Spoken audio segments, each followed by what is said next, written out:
আসসালামু আলাইকুম। আজকে আলোচনা করব লিড কোডের উইকলি কন্টেস্টের 396 এর প্রবলেম প্রথমটা, যেটা হচ্ছে ভ্যালিড ওয়ার্ড। ঠিক আছে, এখন এখানে কি বলা হয়েছে, a word is considered valid, একটা ওয়ার্ডকে কনসিডার করা হয় ভ্যালিড যদি ইফ ইট কন্টেন্স মিনিমাম 3টা ক্যারেক্টার। এখানে একটা ওয়ার্ডে মিনিমাম 3টা ক্যারেক্টার থাকতে হবে। It contains consist of digit 0 থেকে 9 পর্যন্ত থাকতে পারে, and the upper case and lower case letter. ঠিক আছে, not necessary to have not necessary to have all of them, মানে নট নেসেসারি শব্দ থাকতে হবে, কিন্তু মানে এই ওয়ার্ডগুলোর মধ্যে আইদার তোমাকে 0 থেকে 9 পর্যন্ত থাকতে পারে, আর নাইদার হচ্ছে তোমার আপার কেস ইংলিশ ওয়ার্ড অথবা হচ্ছে লোয়ার কেস ইংলিশ ওয়ার্ড। ঠিক আছে, এর বাইরে কিছু কোনো ক্যারেক্টার থাকবে না কোনো। ঠিক আছে, এখন ইনক্লুড অ্যাটলিস্ট ওয়ান বাউল, মানে ওয়ার্ডের মধ্যে অ্যাটলিস্ট একটা বাউল থাকতে পারবে, অ্যাটলিস্ট একটা কি থাকতে পারে, কনসোনেন্ট থাকতে পারে। ঠিক আছে, ইনক্লুড অ্যাটলিস্ট ওয়ান কনসোনেন্ট। ঠিক আছে, এখন তাহলে আমাকে বলছে ইউ আর গিভেন স্ট্রিং, তোমাকে স্ট্রিং দেওয়া হবে, return return true if word is valid. যদি এটা ট্রু হয় তাহলে তুমি রিটার্ন করবা ফলস, রিটার্ন করবা ট্রু। রিটার্ন ট্রু ইফ যদি ওয়ার্ডটা যদি ভ্যালিড, আদারওয়াইজ ফলস। ঠিক আছে, তার মানে কি বলা হয়েছে, আমি যদি এক্সপ্লেনেশন দেয়, তোমার কাছে একটা ওয়ার্ড দেওয়া থাকবে। ঠিক আছে, ওয়ার্ড দেওয়া থাকবে, ওয়ার্ডের মধ্যে একটা থাকবে কি বাউল, একটা কনসোনেন্ট, আর পরে তারপর হচ্ছে কি থাকবে মাস্ট।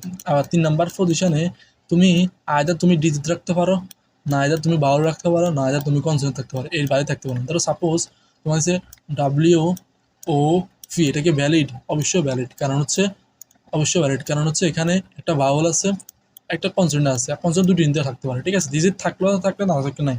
ধরো তোমাকে বললাম যে WO3, এটা কি বা এটা কি ভ্যালিড? অবশ্যই ভ্যালিড, কারণ এখানে একটা বাউল আছে, এখানে একটা ডব্লিউ আছে, তারপর হচ্ছে মানে কনসোনেন্ট আছে, তারপর আরেকটা আছে কি ওয়ান আছে, মানে ডিজিট, এটাও ভ্যালিড। তাহলে তোমাকে যদি এটা দিই, ধর একটা ডলার সাইন দিলাম, তারপর হচ্ছে একটা বাউল দিলাম, তারপর হচ্ছে একটা কনসোনেন্ট দিলাম, তারপর এটা কি ভ্যালিড? অবশ্যই না, ভ্যালিড না, কারণ হচ্ছে এখানে তুমি একটা স্পেশাল ক্যারেক্টার দিয়ে রাখছো। ঠিক আছে, এখন ধরো সাপোজ এই ধরো একটা সি দিলাম, আর একটা বি দিলাম, আর একটা দিলাম, এটা কি ভ্যালিড? অবশ্যই ভ্যালিড না, কারণ হচ্ছে তুমি এখানে কোনো কনসোনেন্ট বাউল আসে না। ঠিক আছে, তো এটা হচ্ছে যে প্রবলেম স্টেটমেন্ট। যদি আমি কোডে যাই, সেটা হচ্ছে শুরুতে হচ্ছে আচ্ছা, এখানে হচ্ছে লিড কোডের মধ্যে তোমাকে কি, মানে এটা হচ্ছে তোমাকে দেওয়া থাকবে, আর তুমি কি রিটার্ন করবা সেটা, মানে ভুল রিটার্ন করবা, তার মানে মানে হচ্ছে আইদার ট্রু অথবা ফলস। ঠিক আছে, এখন তুমি কি করা, ওয়ার্ডের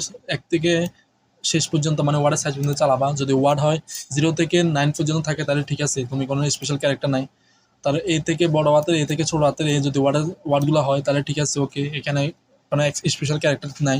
যদি ছোট হাতের হয় থেকে শেষ, মানে ছোট হাতের থেকে শুরু হয় শেষ পর্যন্ত যায়, মানে ক্যারেক্টারটা, তাহলে ঠিক আছে। যদি এগুলো যদি একটাও না হয় এলস, তাহলে লাগবে না মানে হচ্ছে লাগবে না, শুরুতে 0 রাখছি আমি, মানে হচ্ছে স্পেশাল ক্যারেক্টার 0টা আছে।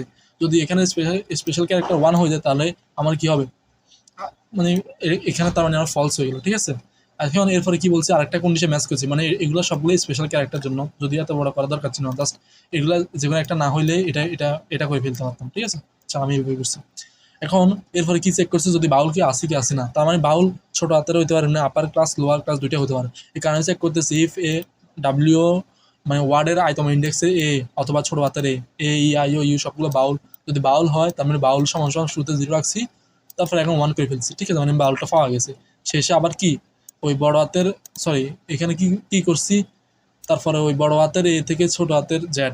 ঠিক আছে, আবার ছোট হাতের এ থেকে বড় হাতের জেড যদি হয় তাহলে কনসোনেন্ট 1 করে ফেলছি। ঠিক আছে, মানে বাউল হলে তো হয়ে গেল। ঠিক আছে, বাউল ছাড়া যদি কিছু থাকে, বাউল ছাড়া কি আছে, কোনো এখানে স্পেশাল ক্যারেক্টার আসবে না, কারণ আমি সবকিছু ওই আপার ক্লাস অথবা লোয়ার ক্লাসের মধ্যে রাখছি। ঠিক আছে, তো আপার ক্লাস এবং লোয়ার ক্লাসের মধ্যে কি আছে, যদি কনসোনেন্ট থাকে তাহলে কনসোনেন্ট 1 করে ফেলছে। ঠিক আছে, তো এখানে যদি আমি এটা ম্যাচ করে যদি আর লাগবে সমস্যা, যদি 0 হয় তাহলে আমি রিটার্ন 2 করবো। যদি বাউল সমস্যা নাই, মানে বাউল পাওয়া গেছে, কনসোনেন্ট পাওয়া গেছে, আর ওয়ার্ডের সাইজ বলছে অ্যাটলিস্ট 3টা হবে। ঠিক আছে, 3টার বেশি থাকতে পারে বা কম থাকতে যাবে না, তার মানে অ্যাটলিস্ট 3টা দিয়েছি। তারপর যদি দেওয়ার পরে যদি যদি সবগুলো ম্যাচ করে তাহলে রিটার্ন 2 দিব, আদারওয়াইজ ফলস রিটার্ন করবো। ঠিক আছে, তো এই হচ্ছে প্রবলেম সলিউশনটা। ঠিক আছে, আসসালামু আলাইকুম।